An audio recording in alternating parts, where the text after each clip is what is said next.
हिमाचल प्रदेश में चुनाव प्रचार अपने आखिरी पड़ाव पर है और ऐसे में सभी उम्मीदवार अपनी ओर से जोर लगा रहे हैं। 2017 में चुनाव जीते 68 में 58 उम्मीदवार एक बार फिर से चुनावी मैदान में हैं। प्रदेश विधानसभा चुनाव में बीजेपी के साथ साथ कांग्रेस ने भी ज्यादातर वर्तमान विधायकों को प्रत्याशी बनाया है। इसमें से कई ऐसे प्रत्याशी हैं जो पहले से ही करोड़पति तो हैं ही, पिछले 5 सालों में भी उनकी संपत्ति में करोड़ों रुपए का इजाफा हुआ है। इस रिपोर्ट के जरिए आपको बताते हैं कि किन विधायकों की संपत्ति में इजाफा हुआ तो किन विधायकों की आय का प्रतिशत सबसे ज्यादा घटा है।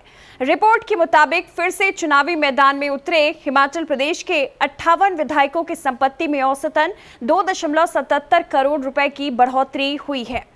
इसके अलावा बात की जाए तो हिमाचल प्रदेश के सबसे अमीर विधायक के साथ साथ इस चुनाव में चौपाल से बीजेपी प्रत्याशी बलवीर वर्मा की संपत्ति में पिछले 5 सालों में 37.71 करोड़ रुपए का इजाफा हुआ है।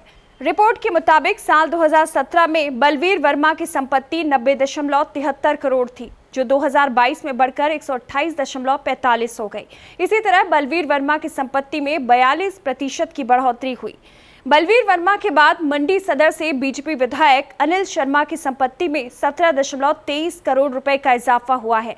उनकी संपत्ति साल 2017 में 40.24 करोड़ थी, जो कि अब बढ़कर 57.48 करोड़ हो गई है। अनिल शर्मा की संपत्ति में 43% की बढ़ोतरी हुई है। तीसरे नंबर पर शिमला ग्रामीण से कांग्रेस के विधायक विक्रमादित्य सिंह का नाम है।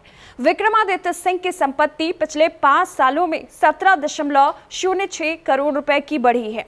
साल 2017 में विक्रमादित्य के पास 84.32 करोड़ की संपत्ति थी, जो अब 101.39 करोड़ हो गई है। ऐसे में 20% का उछाल उनकी संपत्ति में आया है। पालमपुर से कांग्रेस विधायक आशीष बुटेल इस मामले में चौथे नंबर पर हैं। आशीष बुटेल की संपत्ति में 8.86 करोड़ रुपए की बढ़ोतरी हुई। साल 2017 में आशीष बुटेल के पास 21.40 करोड़ की संपत्ति थी, जो अब 30.26 करोड़ रुपए हो गई है। इनकी संपत्ति में 41% का इजाफा हुआ है।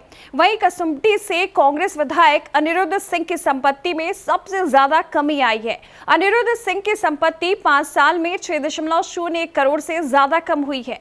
2017 में अनिरुद्ध सिंह ने 16.22 करोड़ से ज्यादा की संपत्ति घोषित की थी, जो कि अब 10.20 करोड़ ही रह गई है। फतेहपुर से कांग्रेस विधायक भवानी सिंह पठानिया, जिनकी संपत्ति में 2.64 से ज्यादा कमी हुई है। साथ ही 2021 के उपचुनाव में उन्होंने 20.67 करोड़ रुपए की संपत्ति घोषित की थी और इस बार उन्होंने अपनी संपत्ति 18.02 करोड़ बताई है। हरोली से कांग्रेस विधायक मुकेश अग्निहोत्री की संपत्ति में 2.27 करोड़ की कमी हुई है। उनकी संपत्ति घटकर 5.47 करोड़ रह गई है। इन तीनों के अलावा मनाली से भाजपा विधायक गोविंद सिंह ठाकुर, दून से भाजपा विधायक परमजीत सिंह पम्मी, चिंतपूर्णी से बीजेपी विधायक बलवीर सिंह, रामपुर से कांग्रेस विधायक नंदलाल, भटियात से बीजेपी विधायक विक्रम सिंह और पांवटा साहिब से भाजपा विधायक सुखराम चौधरी की संपत्ति भी घटी है। जिन 9 विधायकों की संपत्ति घटी है, उनमें 5 भाजपा के और 4 कांग्रेस के हैं।